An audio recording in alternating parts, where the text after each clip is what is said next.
Welcome to the Billboard Mastery Podcast, where you will learn the correct way to identify, evaluate, negotiate, perform due diligence on, select the construction type, build, rent the ad space, and operate billboard signs.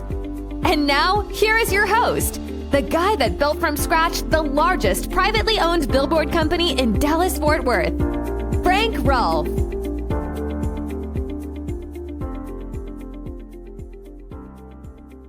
You drive by them every day, but have you ever thought about owning a billboard?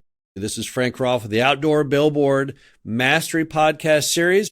We're going to talk about the basic theme of why would you want to own and invest in a billboard? It's something most people, the majority of Americans, have never even thought about or considered. But as you'll see, there's some very definite reasons why you really should think about investing in a billboard, or more than one. First off, the billboard industry is federally controlled. Most people have no idea of this. So what does it mean to be federally controlled? It means the supply of billboards in America is capped. Now, this all went down back in the 1960s during LBJ and Lady Bird Johnson. She didn't want any billboards to go up near her ranch down in Austin. And at that time, there were no laws regarding billboards in the United States. You could build them anywhere. You could have a billboard every 2 feet if you wanted. You could pepper billboards over every tree and power line and scenic area in America. She didn't want that to happen, so she went and got people in Congress to come up with this idea of the Highway Beautification Act. What the act did is it restricted signs to commercial areas, and additionally, they had to be a certain number of feet between them. So forever after the Highway Beautification Act is enacted, billboards can only go in certain zonings and certain spacings. And that is what created value for the industry. Her concept actually blew up in her face. If she had left billboards as just raggedy pieces of plywood people would nail to trees, it would have ultimately died out. There was no purpose to it. There were too many ad messages, and no one would pay any rent for them, because if you pay rent, then you just go build one yourself, right?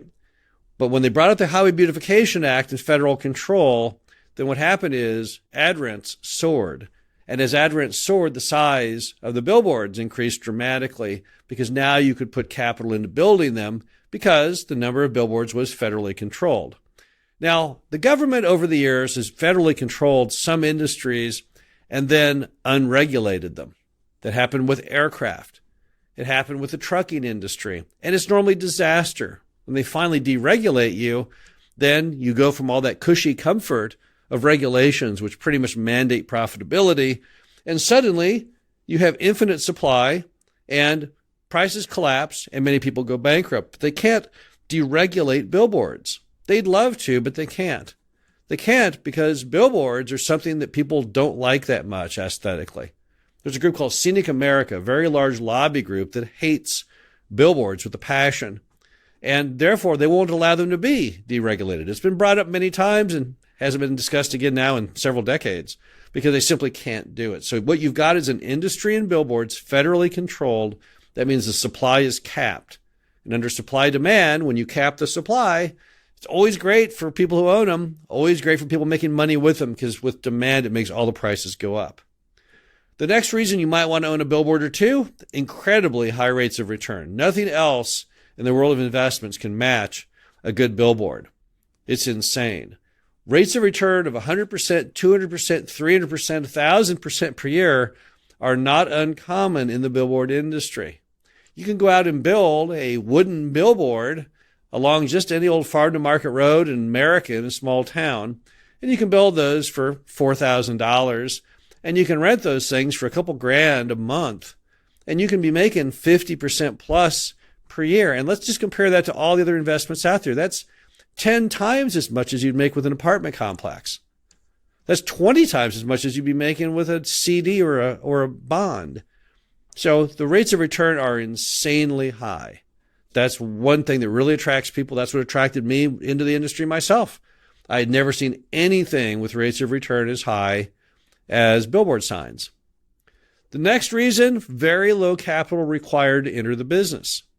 Now, a lot of other things you can invest in, you have to write big checks. 50 grand, 100 grand, 200 grand, or far more than that. Billboards are the only thing I know in America you can get involved in and build a nice income stream on tiny amounts like $1,000, $500. That's just not normal in America in the world of investments. So let's just look at some of the things you have out there. 8-sheet signs, little 5x10 single-pole metal units. You can buy those all day long in most markets abandoned for $1,000 or less. For that same $1,000 or less, you can put a wallscape on the side of a building, or you can buy an old abandoned sign and just take over operation on it.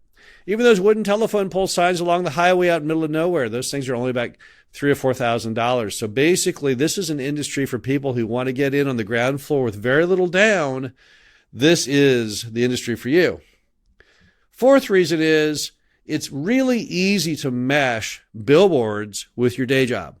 In fact, many of the largest billboard owners started off life just doing a day job and doing billboards at nights and weekends.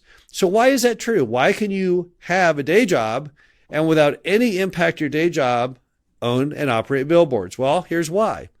Because there's not a lot of personal meetings or calls required. You typically rent the ad space on a billboard once every year. Shortest term is one every 6 months. Some billboards are one every multiple years. And you only meet with the property owner one time to build the thing. You never meet with them again. So basically, you can run your billboard business at night and weekends, no problem.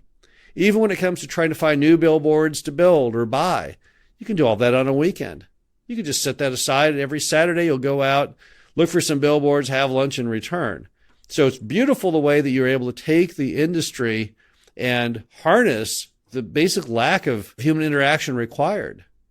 Often you can rent a billboard off a phone number on the sign itself. You don't even have to make a sales call. Don't even have to dial the phone, not to do anything at all. All you have to do is answer the phone or return the call. So one of the great things about the billboard industry, it's just so adaptable. So adaptable. And there's no risk on it. You can build a billboard, build another billboard, and at some point you may build enough billboards or buy enough billboards that your billboard income outstrips what you make in your regular job. Then it's up to you. Do you keep the regular job or do you ditch it and just do billboards? But you get to start small and build up, and there's no risk. It's not like Federal Express, where to get it off the ground, you had to buy all those planes and all those trucks. That's betting everything on your endeavor. This is more like something where there's really never a lot of risk in it. You may end up with just 5 billboards. And what's wrong with owning just 5 billboards? Those 5 billboards may pay your kid's college education. Those 5 billboards may pay your entire retirement. It's just a really neat business because it is so very adaptable to your goals. Nobody else's goals matter, just yours, and you're able to make that thing work regardless of what your goals are. Finally, billboards are a very, very simple industry. They have very, very low repair and maintenance costs. So how does that work? Well, let's just think about what a billboard is. A billboard is just a thing that you can put an ad on, whether it's made of wood or steel or masonry because you attach it to a wall. Its whole point of life is just to stand there. It doesn't have any moving parts, doesn't do anything. It just stands there and holds up the ad.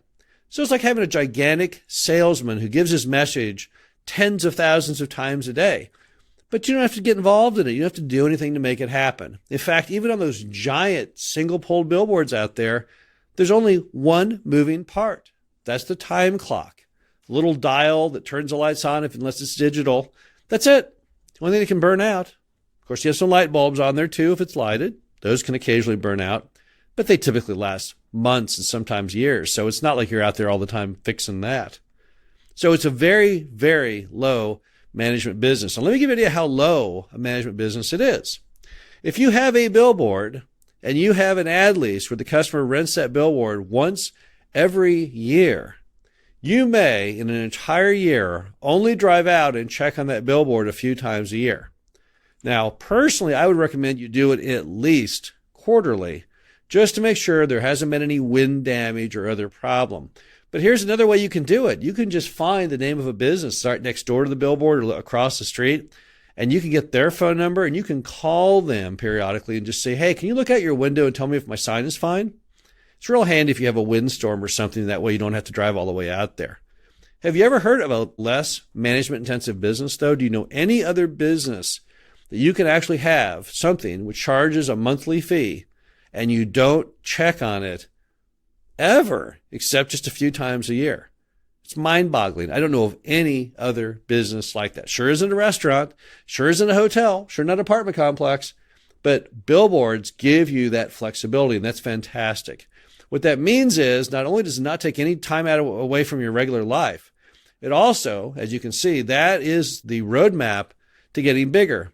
Because if you only have to view your billboard occasionally, think how many you can tack on until you have to spend any significant amount of time on that endeavor.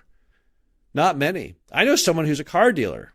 They're a car dealer by day, but they also have a little billboard portfolio for nights and weekends, just as a hobby. They own about 10 billboards, but those 10 billboards make them about 50 grand a year. Think about that. A hobby, 10 billboards. That means you'd only have to visit them 10 times a year. That makes about 50 grand a year. It's unbelievable. I know another person, not far from where I am. He's been in the business for a long time as a hobby, never as his day job. He's built up about 100 old wooden telephone pole signs across southern Illinois. And each of those signs makes a couple $1,000s a year. So he's making about $200,000 a year with his hobby. So if that's a kind of a hobby that interests you, if that's how you want to invest your money, that's kind of rates of return and scale that you're looking for, then welcome to the Outdoor Billboard Mastery podcast series. We're glad you're here. Hope you enjoy this. We'll be back again soon. Thank you for listening to the Billboard Mastery Podcast. Be sure to visit us at www.billboardmastery.com, where you can find past episodes of this show, plus an array of information to help you successfully build, buy, and operate billboard signs.